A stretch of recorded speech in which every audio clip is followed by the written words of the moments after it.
Sorry. Hilarious, hilarious. Right, let's have a look. Dave, let's check if we're live, mate. Let's check if we're live. Are we live? Are we live? Are we live? You all get the notifications before me. Yeah, I usually do, Cool. mate. But yeah, we're Yes, live. I Let's got go. the Let's go. notification before you. Hey, great stuff. Hey everyone, big happy New Year from all of us, EverTrek. First Tuesday tune-in of the year, Dave. Yeah, 2021. yeah, I'm so refreshed. This feels like about a year ago now. We were saying, should we start doing something like, like a live every week? What should we call it? So no, it's good to be back. Good to be back. Hope everyone had a good New Year. Yeah, definitely. I hope. Happy New Year. Hey, Bri. Hey, Shona. Hey, Mark. Nice, Hey, Joel. nice. Hey, Paul. I know. I remembered, mate. Even after all Start the as we Christmas. mean to go on, innit? Hey, Olivia. If you have joined us, do say hello, just so we know who's here. Give us a little thumbs up or a little hello. Happy New Year, Leah from Australia. What are you doing up? It must be what, 11:30 where you are, in the night. But great to see that you're watching us late at night as well, Leah.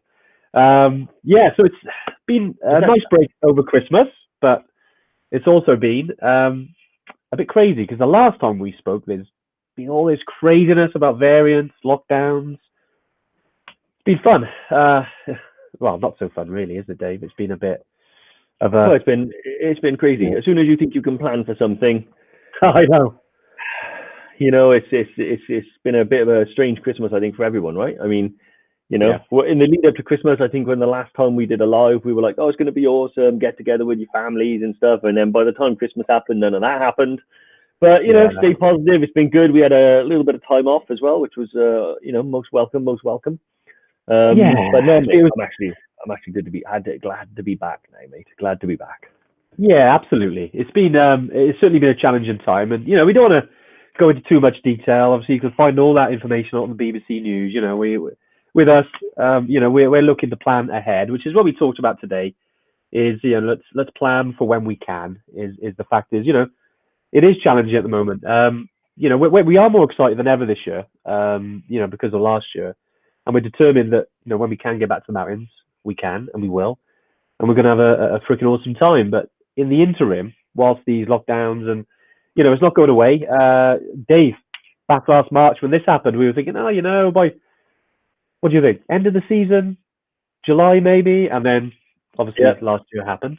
Yep. Yeah, it was all fun and games, but I didn't think that we'd still be here now, especially as we go into 2021. Like, unfortunately, we've had to stop a lot of our trips in January and February, and over the last 24 hours, we've been trying to reach out to everyone on those trips to kind of reschedule because it's clear, especially UK at the moment, we're not allowed to travel. Yeah, Dave, you were looking forward to going away as much as anyone, right? Third time, mate. Third time. So, I was due to go over to Kathmandu. Yeah. Spend about a week over in Nepal. Sadly, it's not the right time, is it? And I think I don't want to invite all that stress into my life, so I'm going to hang fire and go later on in the year. I think see what happens. Exactly, mate. And look, let's keep on the positive side because when we can go back, we can. And one thing I've noticed over Christmas, and I dropped a little email out to everyone earlier, was seeing on the group, everyone's keeping active, everyone's out there, where you can, where you can go. There's been a lot of winter conditions around, which, although it's been a bit frustrating in one way because you can't get out there. But if you live locally to somewhere that's had snow, I hope you've enjoyed it. I hope you've done some snowman. I hope you've had time out there and you've had a great time. But it was really inspiring to see so many people get out over the Christmas period and still do their training, knowing that it's challenging time, that you can't, maybe trips are a little bit further off than when you thought. So that's great to see. Yeah. I think it's as part of anything, and we're talking about planning today. Still crack on with your training. It's never too soon to start your training, even if you're going 12 months, 2 years down the line. You can always start. That was awesome. I've seen some pics as well, so it was great to see. Some pictures of the snow, some pictures of the equipment bought, some Christmas prezzies that came along. This is one of mine. I think it's some sort of Yeti. I don't know if it's me, self-portrait or something, but this has replaced my EverTrek mug now. Yeah. But it's all good. I think it gives a little bit of a resemblance. Dave, what do you think? It's uncanny, mate. It's uncanny. I mean, the fact that you do often walk around with lights sort of like wrapped around you as well, so we don't lose you in the snow.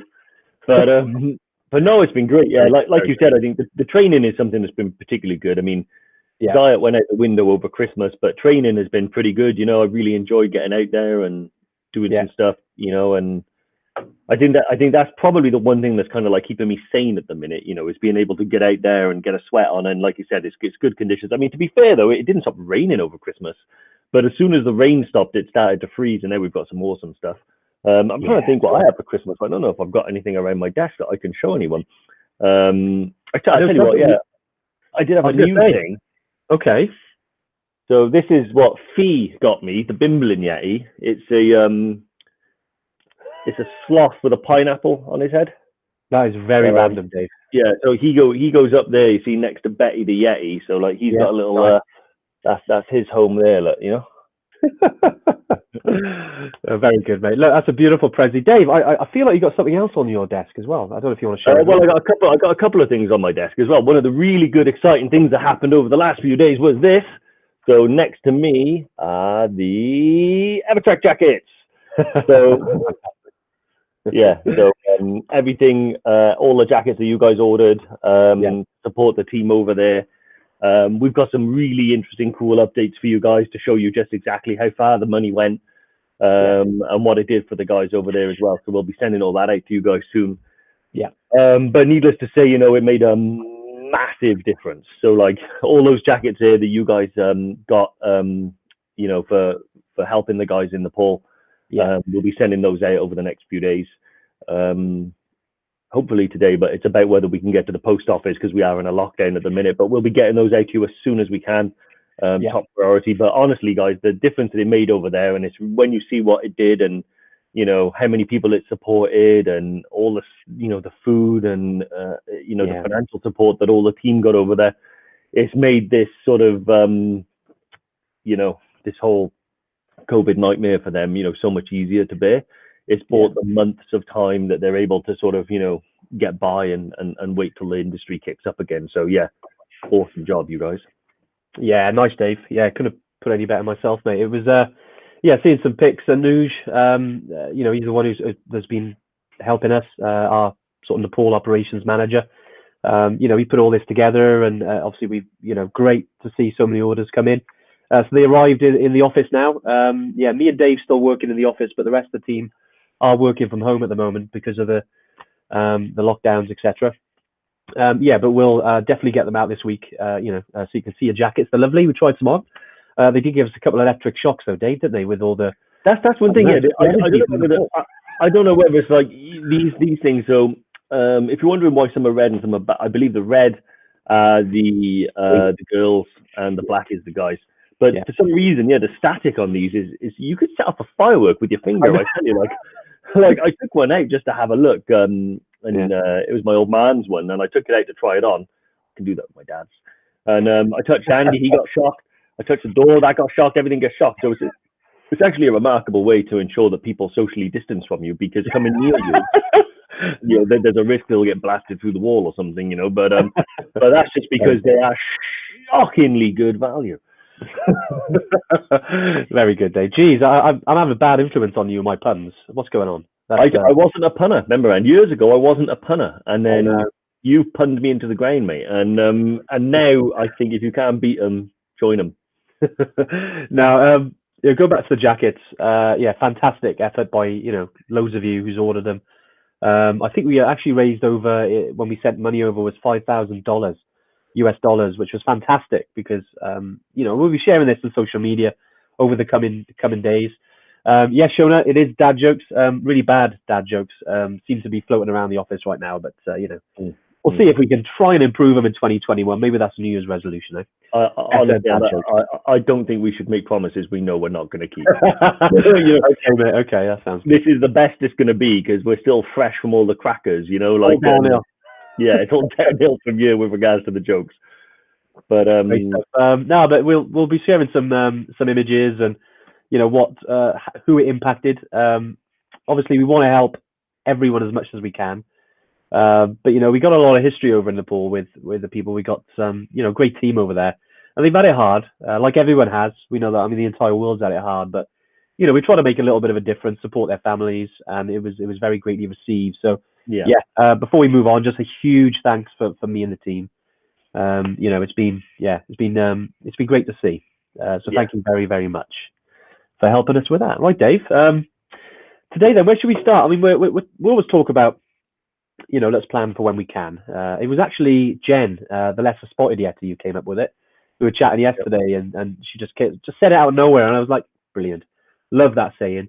Because we can't really go anywhere right now, especially the last 40 hours. Everything has happened over Christmas. We can't, but what can we do in between until we can go away?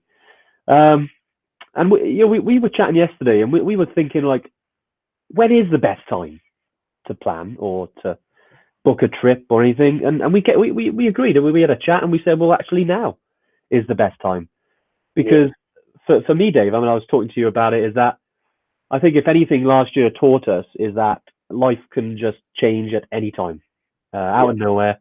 It can just hit you in the back of the head, and you're like, oh crap, and it kind of realized then that you got to make the most of it.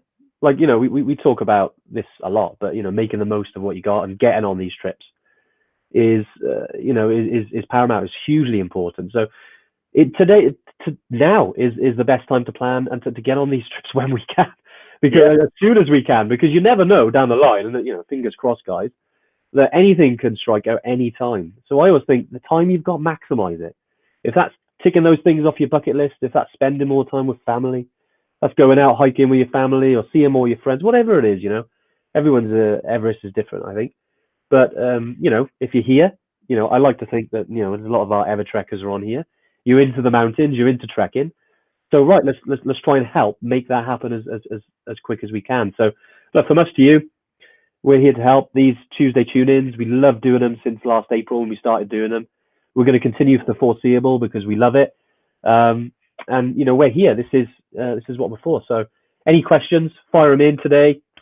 Obviously, we've had a few already, Dave, haven't we? Around we've had quite a few. I mean, quite a lot about the trips and stuff like that, which is kind of why it's all relevant with regards to people's concerns about the trips and stuff like that, and they're trying to again plan for when they're going to be going. And it was I was like yesterday, I was complaining to Jen that again, my trip to Nepal, I've decided to postpone it. I didn't want to invite all that stress into my life, so I've just decided to postpone it. And also, there's some more things we'll talk about as well with regards to why it's not a great idea. But at the same time, I was like, well, one thing that particularly helps me, and especially in terms of things like mental health and sort of physical wellness and stuff like that, is like having these plans and sticking to them, and one thing that I've begun to learn about, this COVID era and stuff like that is, we always plan and we like to plan our lives and stuff like that, but it's actually a new style of planning that I'm sort of learning to adapt with now, which is sort of rolling with the punches a little bit, and being adaptable to change. I always thought I was, but then I realized perhaps I wasn't, because you have these grand ideas and grand plans and you think you've caught everything, but like everything in life, it's not the stuff that you can see, it's the thing that blindsides you like out of nowhere, that's like knocks you out and turns things upside down. But actually I'm learning to roll with those punches now, and I think you guys are as well. And that's where we wanted to start the new year, is with that message, like that we're going to have to learn to sort of bob and weave a little bit when it comes to our sort of grand ideas. But like Andy said as well, it might not even be Everest or Kilimanjaro, it might be just getting out and seeing, nature, and using that hour exercise that you're allowed to get out and do a run or a bike or a hike or something like that, to keep those neurons firing and keep the ideas flowing. Yeah, nice, Dave. I think I always ask myself, I we're close friends as well, what would it take to make certain things happen, when it comes to these trips? And seems like an obvious question. What would it take? Well, an actual bloody flight right now would be nice. But essentially, if there's something, and we always talk about, that maybe there's a few hills to sort of climb first before you can go on a trip. But essentially, what is kind of holding you back or stopping you from going on a particular journey in terms of choosing to go? sometimes, like Dave said, is getting it in the diary. Just thinking, right, I'm going to pop it in, and it's there, and I'm going to tell people about it. They're going to hold me accountable to going whenever that'll be. And I think that makes a huge difference. I think if we just talk about it, it's always a pipe dream. It's not in the diary. It's not real. It's not tangible. And that's the thing when it comes to these, and you put in the diary these goals. Sometimes they can, appear like a big, massive beast. So chunk them up a bit. Make them into smaller goals and then after you achieved a couple of those smaller goals, it actually makes you feel good. Yeah. And then essentially, the more small goals you achieve, you get closer and closer to your bigger goals.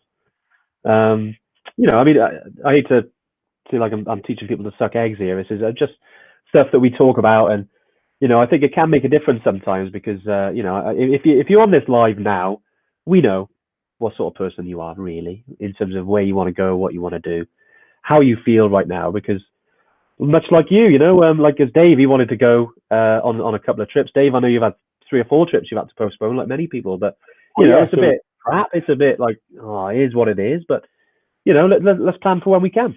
Yeah, exactly. I mean, it is one of those things where I really do emphasize and understand where people's situation is. It kind of leads us on to the first question, which is probably the most asked question right after Christmas by Rob Jones, who said he's done to EBC in February. With everything happening with the new COVID strain, is the spring season likely to go ahead? Biggest question. It's the one I'm answering the most on a daily basis at the moment. And our thoughts, feelings, and recommendations, and what we feel is best, and actually what kind of has to happen, is that I think definitely January, February, and potentially March there's a serious question, and probably it's best to postpone those trips. That if you are on one, which I know doesn't come as good news, I had to actually tell myself that news, and I didn't like it. But the situation over in Nepal is that at the moment they've stopped flights from the UK landing because of the new variant. We were talking to people yesterday, and then we also had the news yesterday that Scotland's gone into a national lockdown. England are in a national lockdown. We expect Wales to follow on soon. So actually traveling is not feasible. If it was feasible, would it be safe? And if it was feasible and if it was safe, would you be able to go and then come back within a reasonable time scale and not get delayed? And actually the answer to those things, is it feasible? Not really. Is it safe? Not really. And can you get out there and come back within a reasonable time scale without being delayed? Not really.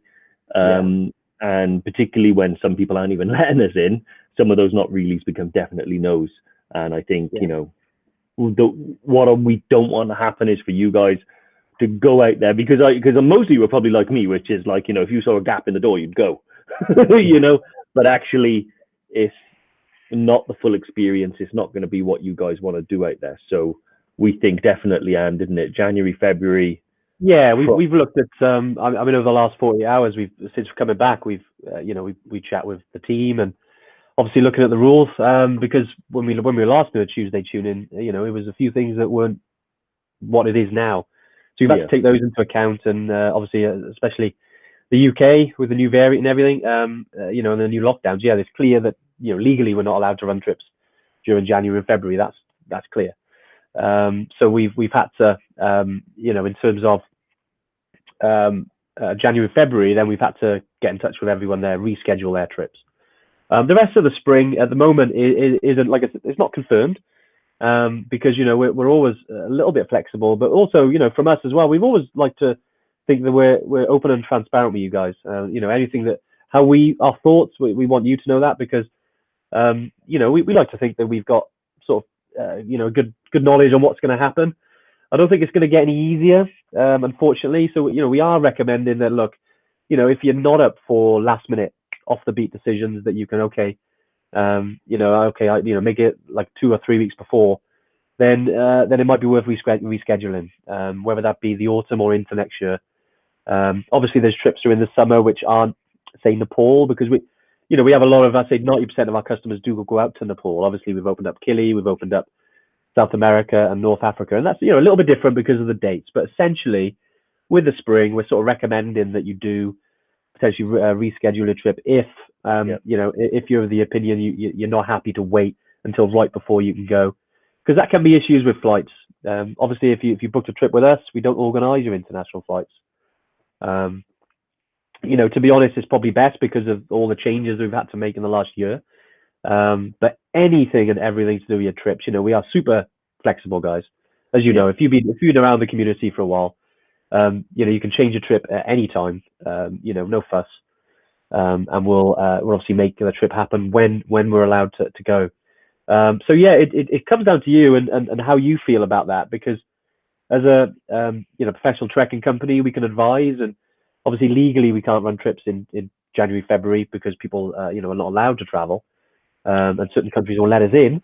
So that's different. But with regards to the rest of it, we're still a wait and see. But our yeah, recommendation is that you do reschedule. But exactly. And again, bringing it back to sort of planning, for when we yeah, can, which is, a big theme for us today.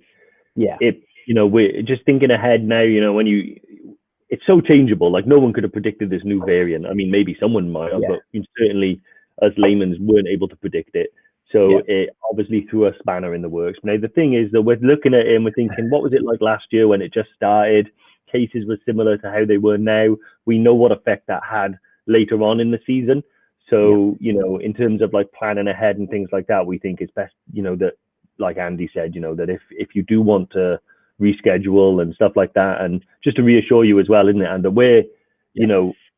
we're actually remarkably lucky, as individuals and as a company, we fared very well, and so it's all gravy, it's all good. Oh We yeah, just yeah, can't. yeah. 100%. It's just It's literally just these hurdles that are quite rightly in place, in a lot of places, because we know the numbers are sky high. We know a lot of people are having, a very difficult time getting over this virus, and yeah. it's impacting a lot of people. So by doing the right thing and not traveling, I can see the value in it. But yeah, so hopefully we've covered off that. Hopefully that's Yeah, answered quite a few questions as well, because we know quite a few people have asked about the same thing. I know, just going through the questions. Um, so yeah. So and any other questions now? Because I suppose Yeah, we'll dive into the Q&A side of things, I reckon. yeah. I mean, everyone on the live, any further questions, definitely, throw them in as always. We even got one. What was the best Christmas present? We'll come on to that. But yeah, Lee Stevenson's asked, Happy New Year to all EverTrek. Happy New Year, Lee. You booked Island Peak for next year, I think, isn't it? And I notice you're the only person on the trip at the moment. Obviously wants to meet other people. Yeah, all part of the trip. So just want to potentially share later. I'll leave it. Does Island Peak usually fill up a bit? Yeah, I mean, we've got some. I think with Island Peak, it's different compared to, say, an EBC. If you go to Everest or Kili, where groups are a little bit bigger, just because of the popularity. With Island Peak, they're a little bit smaller. You're talking sort of, on average, say 6 to 8 people. It depends on the date. I mean, generally, as we get closer to a date, it does fill up. You've been super organized. You were booked in quite far in advance, but generally, yeah, you'll have a few more people on there. We are promoting those sort of trips a bit more as well, and they're becoming more popular. Loads of our customers who have reached Everest Base Camp or Summit Kili, and they want to try something a bit different. Island Peak could be that option. Yeah. It's a great trekking peak. It's in a fantastic part of Nepal, in the Khumbu region. In the Everest region itself. So yeah, it's becoming a lot more popular. So yeah, well, as we get closer to the time, Lee, just like I said, just drop us a question or a message, and we can let you know. Okay, we've got a few more people on there now. If not, like I said, we're super flexible. If you want to bump that to another date that's got more people on, happy to do that for you, no problem at all. Because if some people do like going on their own. I've been trekking on my own before. I know a lot of our customers have, especially earlier on in the EverTrek journey. Now we get a lot of groups going, and it's part of getting to meeting people, making friends. It is part. The group dynamic is fantastic. It's a big part of going on these adventures. So yeah, if that's what you want, then we'll make that happen for you. No problem. Yeah, definitely. Simon Dowling has asked. He's going to Nepal October EBC. Does he think it'd be a requirement to have the vaccine? To the honest answer is I don't know. I don't think it'll be a requirement to have the vaccine before you go. I think that the rollout of the vaccine is going to be as much that once they start getting millions of them out there, the overall effect will be that the numbers will drop significantly enough to where it's not such a high risk factor for traveling. So that's my opinion, but honestly, I don't know. I think that more likely than vaccines, they'll still continue with the tests. So like negative tests before you arrive, maybe another one when you arrive and stuff like that before you can go on to the Kumbu. That might potentially be a situation. They've certainly had rules like that now. But yeah, honestly, I think probably not. But I don't know. Is the honest answer. But just based on what I know about the travel industry, I would say they probably won't require you to have a vaccine, because I know it's going to be available to different people at different times in different countries. So it's going to be a hard thing to kind of ensure. But the testing should be that'll probably be in place, for the foreseeable anyway. I'd say so. Yeah, no, it's a good question, and I think it's also as well is something like when it's rolled out. There's been talk, isn't there, on the grapevine of like vaccine passports, things like that. Who knows? I think there's nothing that we've heard on the grapevine that, like Dave said, that's going to be brought in. But as we know, at the drop of a trilby hat, things can happen. Dave, I know you like that one from last year. Drop of a trilby, mate. Drop of a trilby. So it's mechanic. I know it's become a saying in the office now. Yeah, saying in the office now, mate. Drop of a trilby. You'll come out with a drop of a trilby. But no, things can change on a daily basis. So it's definitely like us. If we hear information, we'll definitely feed that back to you guys. Yeah. But yeah, no, some good questions. I mean, yeah, a lot of obviously talking about the situation. But yeah, one question I did see was from Mr. McAlpine. Hey, Bri, how are you, mate? Happy New Year, and thanks for your Christmas card. We got it in the office. What's wrong with getting delayed? Yeah, Bri was one of our lucky EverTrekkers away to get out last March, but then was stuck in Kathmandu for a number of days, well, quite a long time.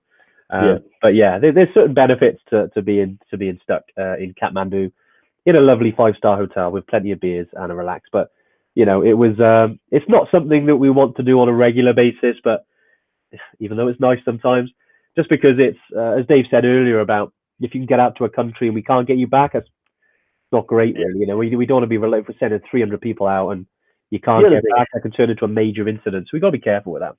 I agree with you. A little extended holiday for a month in Nepal doesn't sound like a bad idea, but it's a lot easier when there's like a group of like 10 of you than when there's like 300. So if we have like hundreds of people over there, then things become a little bit sketchy. But just to sum up as well, there's a few people like Gary asked a question about his trip. So did Brian Grist, so did Mark Beecroft. So essentially all asking the same thing about trips in the spring season and stuff like that. So again, just to reiterate, our recommendation is, probably best to postpone those trips. Give us an email, get in contact with us through all the normal channels, and we can do that for you straight away. And get you confirmed onto another one so you can start to plan for that. But Dave Rimington, what was your best Crimbo Prezi, Andy? Jesus, Dave. You know what? I quite enjoyed the wooden bottle opener you bought me. It's now in my bar. I quite like that. Yeah. Andy's taken matters into his own hands. If he can't go to the bar, he will bring the bar to him. So I have. I've built a mini pub in it's on the side of the house, but a little lockdown project, and it's called the Drunken Yak is the pub. So if you can't go to a pub, you got to build one. So it was all good. Yeah. Nice. Quite happy with that. Maybe one day we'll have when we're allowed, we'll get some people around, but maybe in the future. Eh? Yeah, exactly. Yeah, I can see Bride already in his car. Waiting. Yeah, I think Brian, Nick, anytime. I'm not sure what mine is. I had some of these new Apple headphones that I'm using now, so they're really good. Really good for like training as well. On the bike or out hiking or running or stuff. They're brilliant. But I'm gonna go with my sloth with a pineapple on his head. Okay, interesting. My favorite, because Fee knows me. She knows a furry sloth with a pineapple, something I can hang up. That's going to be perfect. So love a trinket for the wall. Very good. I know, Dave. Your wall's filling up, mate. We're going to have to give you a bigger wall again, or I'll have to take it and repurpose it on the other wall. With a lot of your artwork. So my art project, was so popular that it's now been moved to another wall. But that's fine. I can still see them. Just a couple of as I'm going through the comments here, I can see there's been a few comments. We talked about the vaccine again, but Mark von Rossum, Mark works in the industry. He's obviously got his contacts, and mentions about Qantas confirmed that'll be their policy going forward. Oh, interesting. The vaccine is a requirement prior to travel. So yeah, it's interesting, Mark. Cheers for letting us know, mate. It's always good to hear that. And this is why I love the community. Anyone that's involved in certain industries and can share any knowledge, that was just always fantastic to hear. So cheers, Mark. Yeah. It's who knows on that kind of things, and if it is rolled out, great. Let's bring on the vaccine. Well, Marky Boy he's always very informed, so feel free to send him a message. He's gonna get heaps of messages now. Mark. I've just filled your day for you there, mate. But no, very knowledgeable guy as you all are. But very interesting. Very interesting. That's I didn't think they would, but I'll look into that, Mark, and double check out what the plans are. See what Qatar are doing, because I think they're predominantly the most frequently used, especially by us as well. So that'd be interesting. Let's have a very good, Brian. Sorry, I just saw Brian's message. And Happy New Year, Max. Good to see you on here, mate. Max, you're tracking with us and good friend, isn't he, Max? Let's have a look. So what else have we got here? Do you think some airlines will probably have the vaccine as well? Oh, brilliant. Lindsay, I've just answered that for you. Yes, it looks like they will. According to Qantas and Mark, that's likely to go ahead. Yeah, someone asked, I think it was Andrew, just dropping in, Dave. Due to go to EBC in April, he's happy and flexible to leave it until the last minute. No worries, and but wondered if you guys have a minimum group size. We actually don't. With our trips, we kind of get one. people who, I say minimum one. You know what I mean. We get people who want to go on their own, and we do private trips, which does cost a bit more if you're interested in having a private trip. But some people want their own space, and that's cool. Other people want to be part of the groups, and essentially we can run a trip with one person. But if you want to wait until close to the time, that's fine. I mean, who knows with the current situation, it can change at any moment. But just keep in touch with us, and let us know how you're feeling about it, and closer to your trip. 24th of April. It's crazy because I know we can't believe how fast last year went, and now we're 5 days into January. You're like, geez, we're back. Okay, January. Wow, let's go. Think about it. Like literally, it seems like a couple of months ago I went to Kilimanjaro and it was in February. It's going to be a year soon. Insane. But also, Gary Hall, have we thought about extending the spring season to EBC or starting the winter season early? So, very good question. So, extending the spring season's not really feasible because what you're extending it into is the monsoon season. So, June, July, August, and probably half of or 2/3 of September, you're sort of in the monsoon season there. Now, the reason why we don't go trekking in the monsoon season is because it's torrentially wet. Me and Andy actually caught the tail end of monsoon rains out in the Himalaya, and it was fun, just like Wales. Yeah, I mean, it's exhausting walking in that level of rain. It was insane. But being Welsh and semi-aquatic, we are used to it. But the big thing is that there's no view. Rain means clouds. Clouds mean no view. That means you're going out there to just walk around and not see Everest and not see the mountains. Then there's the winter one. So we are pushing into December at the moment. Now, winter it is possible to go out there and you can get some good views on occasion. You're still going to get heavy cloud cover from snow and stuff like that. But Andy's actually done a winter trek, and you can read his blog, Welsh Man Walking, and it's what I initially read that's kind of like spurned me to go. Anyway, another story. But it's like cold to your bones, man. It's like -25 sometimes at night, especially in high altitude. You get a lot of cloud cover and a lot of snow cover. So it's one of those things where we generally don't run groups there because Lukla is a problem, getting there and getting back there, getting delayed is an issue. Andy, when you went there, you were stuck there for a week, was it, in Lukla? No, I was stuck there for about 4 or 5 days. I mean, this is before we started the company, but in winter, which is February, early February, because it was January into February. Yeah, weather came in, and sometimes in winter, weather comes in, doesn't leave for weeks. So with Lukla being in and out, pretty much the only option. It was like being stuck in Kathmandu. Luckily there was you could walk around, and there was a few. I remember there was a Scottish pub there that was open, so we made good use of that. 4 days, but luckily I was on my own, but I was met a couple of Dutch guys, and yeah, it was fun.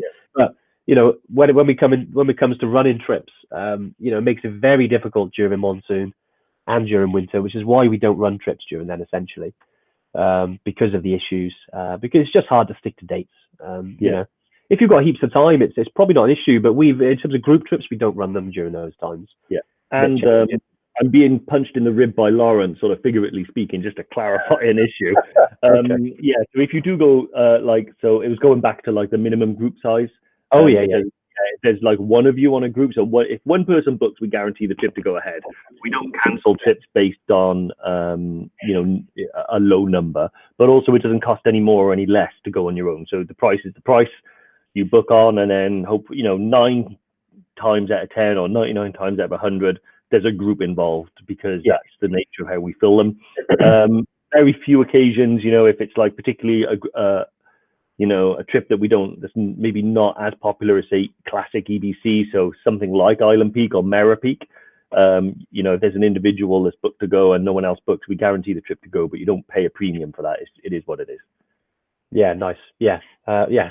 Sorry if I confused everyone, but yeah, essentially, it's you know, if you want to go, and we can go, then you know, and it's safe to go. You know, obviously with COVID, it's a bit challenging, but you know, we'll get you out there.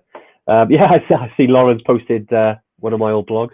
Yeah, before I started EverTrek, I've always been into my travel writing, and I did a little bit of a blog. It's a bit rusty in terms of the type of writing it is. Excuse the swear words, but I hope it gives you a little bit of an insight.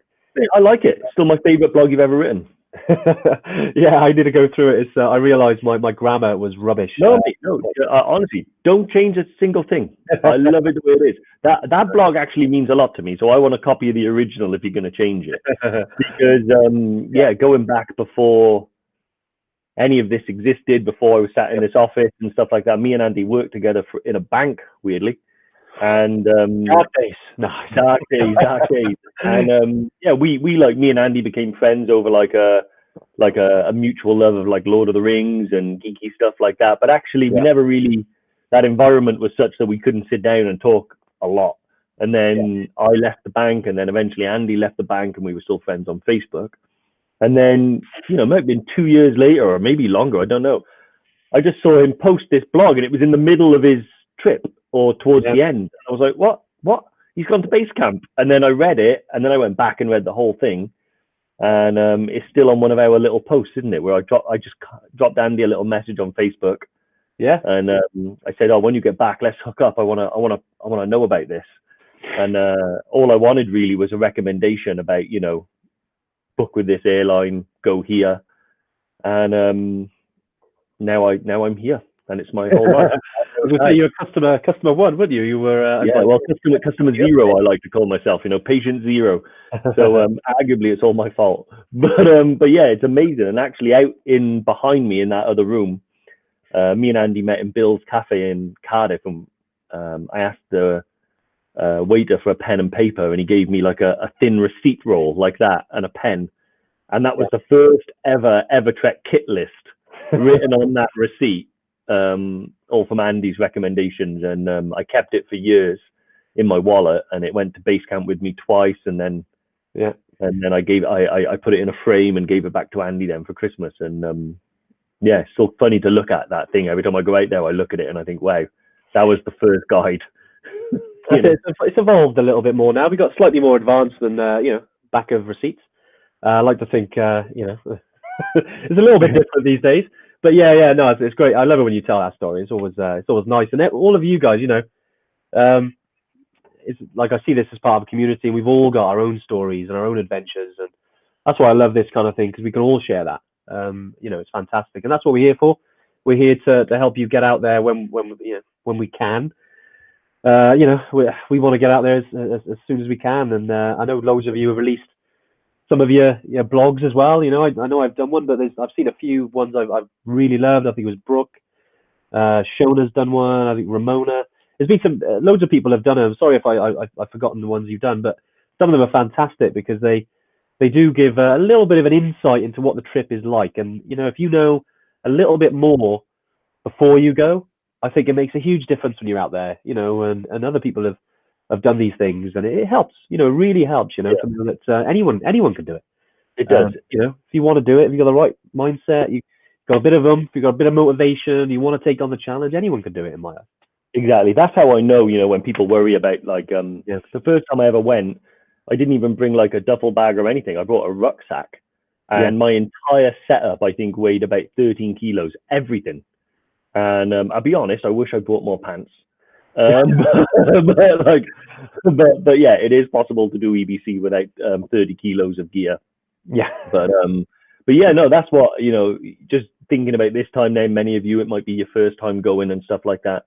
And it's amazing like how possible it is and how my mindset has yeah, changed, because initially it was impossible. It was something other people did.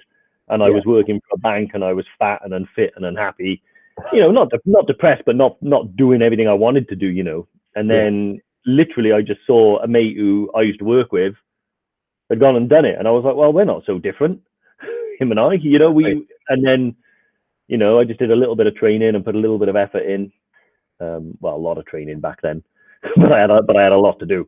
And then I went out there, and now it's something that I'll do at the drop of a hat. It's crazy how my mindset's changed on it, really. Nice, Dave. Nice.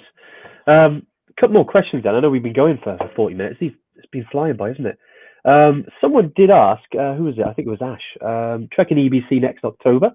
When we arrive to Gorakshep after base camp, do we go back the same way, or do we go over Chola Pass to Gokyo? So yeah, Ash, it's actually a different trip. If you go into Gokyo Valley, that is another trip that we do. It's 3 days longer. Excuse me. Yeah, depending on the weather is depending on sort of which direction you go, because we always remain, have a flexible approach when it comes to these trips. And obviously the destination is Everest Base Camp, whether you go into Gokyo first or anti-clockwise as such, which I think is the way you explained there, is to go over Chola Pass. We've done it sometimes if it's really, really bad and it's impassable. We've done that before, but essentially, yeah, to go over Chola Pass, you need to go on the Gokyo Valley trip. And if you're interested, Ash, I'm more than happy to put you on that date, on that trip. If you want to drop us a little email, info@evertrek.co.uk, we can put that on there. Obviously, the classic route, it's a fantastic trip in its own right. But yeah, Gokyo Valley, it is the Khumbu Valley on steroids. It is beautiful. It's Yeah, lovely. You've got the lakes there. It's a little bit harder, go over Chola Pass because you're 5,300 meters, a little bit higher than base camp. It's obviously going over a high pass, so it is challenging. But that's what we're here for. So yeah, if you want to, just hit us up, send us a message. awesome. And Dave Rimmington's asked an interesting Yeah, question about training. So hypoxia training masks, yeah, higher altitude tents or altitude hotel stays. Anyone tried them? So first thing I would say is those masks that like restrict oxygen flow, they don't do anything for acclimatization. no, I don't know whether or not they make you fitter or anything like that. They might make your lungs stronger. I'm not 100% certain. I know the information that I've had from our friends at the Altitude Center and for some people that are really in the know about this, say they don't work really. They're more of a gimmick than anything else. However, on an individual basis, if you try one and you feel better for it, then fill your boots. But they don't do anything for acclimatization. So they don't produce more red blood cells. They don't get you used to high altitude. Hotel stays, I don't think you would be there for long enough really for it to have yeah, any effect. However, the athletes, for instance, that do like high altitude training camps are there for months. yeah, High altitude tents, though, they can potentially work. yeah, And the altitude center do use them. They hire them out. So you would sleep in one. I think there's one that just goes over your head, and then there's another type that goes over the whole bed. And sleeping in those things does give you a degree of acclimatization. Sometimes that can make a big difference. To their facilities where you can actually do simulated altitude training. So they actually raise the altitude not only with the oxygen levels, not by just restricting oxygen, but actually, it's a lot more to do with like pressure and stuff like that. So they do a lot of scientific malarkey. But yeah, that does make a big difference. So yeah, if you are interested in doing some pre-acclimatization, hook up with the guys at the Altitude Center because they really are in the know. Things like altitude, their facilities and tents and things like that, they work. As far as I'm aware, masks don't. And if you go to a hotel, make sure you book in for 3 months. And that'll go through. Yeah, no, definitely. Yeah, Dave. I know Dave's an EverTrekker, so if you go to your members area, there is a little tab there where you can actually fill in a form. The Altitude Centre will get in touch with you.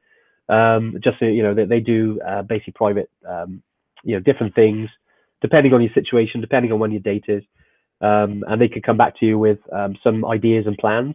But yeah, part of it is that because they're very knowledgeable, and we like to think that we we have certain level of experience, but these guys, when it comes to this stuff, hypoxic training, especially in altitude tents or altitude, rooms, if you like, they know obviously a bit more about that. They're the experts when it comes to that side of things, and they're great guys as well. The Altitude Centre, definitely get in touch with them.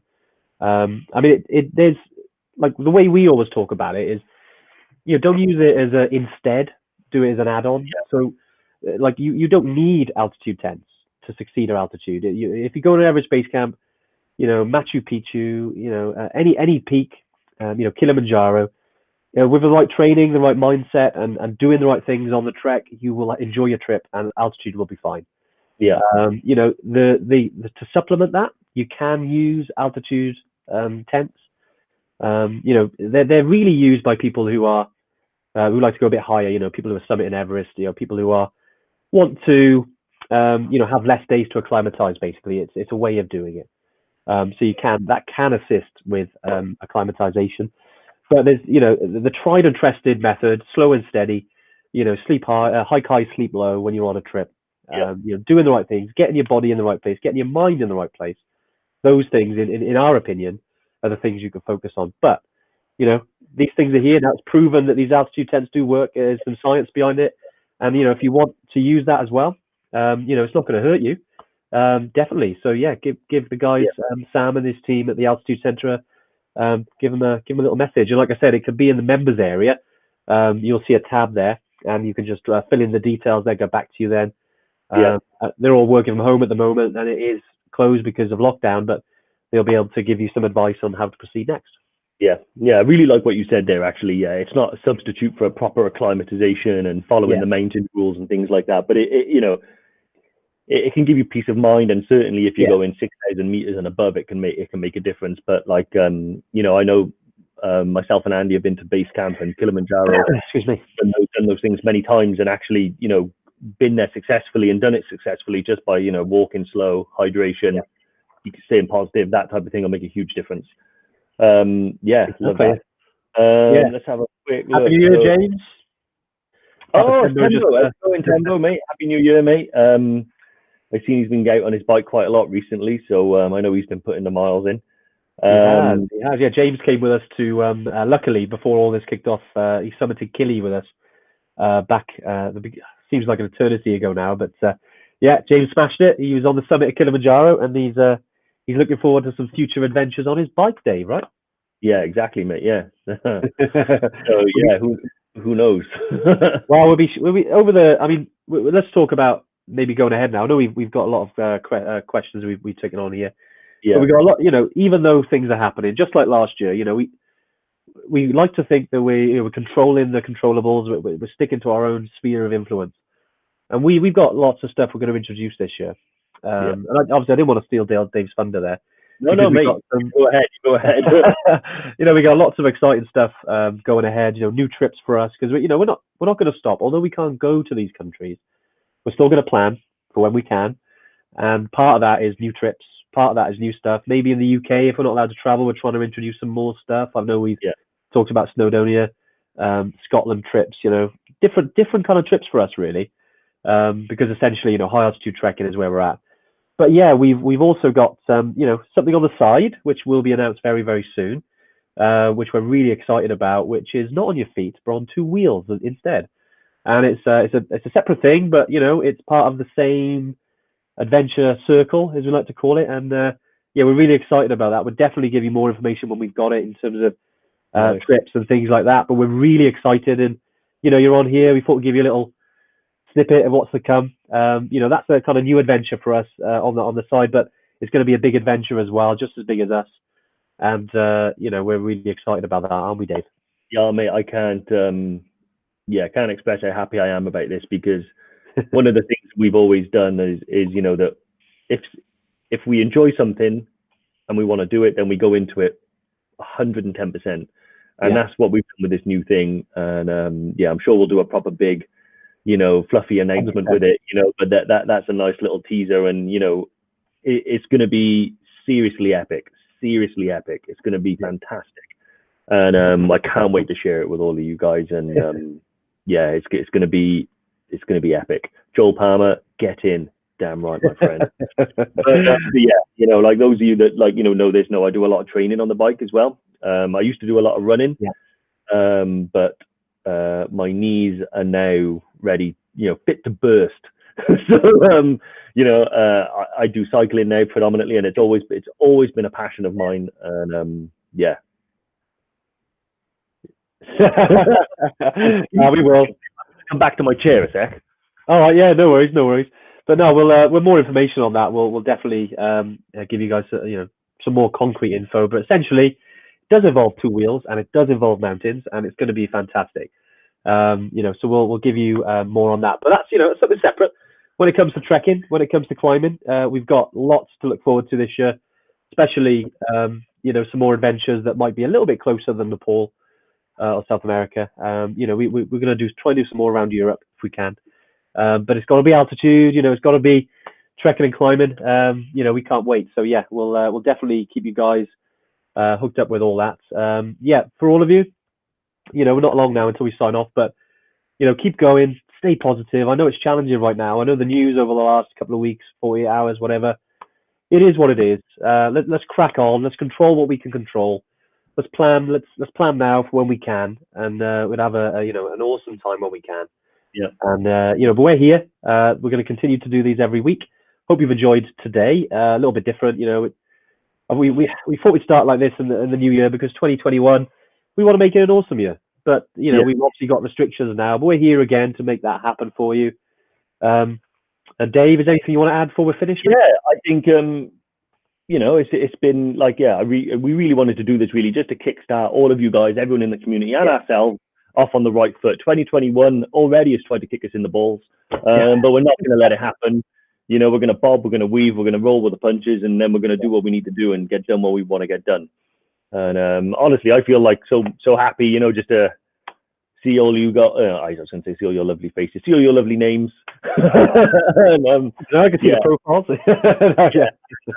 Obviously, the one notice was mentioned earlier, and because I know Diane is booked on one, and probably a few others, is obviously the training weekend in Wales that we did initially have planned. Unfortunately, we can't do more, but hopefully we want to I want to see each and every one of your names on the training weekend this year at some point, hopefully. Oh, I'd love that. Yeah, it'd be fantastic. We can, so we can do the tune in Tuesday for 3 days straight next door to a pub. Sound good? Well, why not? Let's make it the Drunken Yak. Let's go there, shall we? Let's see if we can get in there sometimes. But by Jen first before we. She'd be like, "Who are these people?" And I'm like, "Oh, sorry." But no, great to see you on the live, and we'll have an awesome week as much as you can. Stay safe, and we'll catch you next Tuesday. All the best, guys. Bye.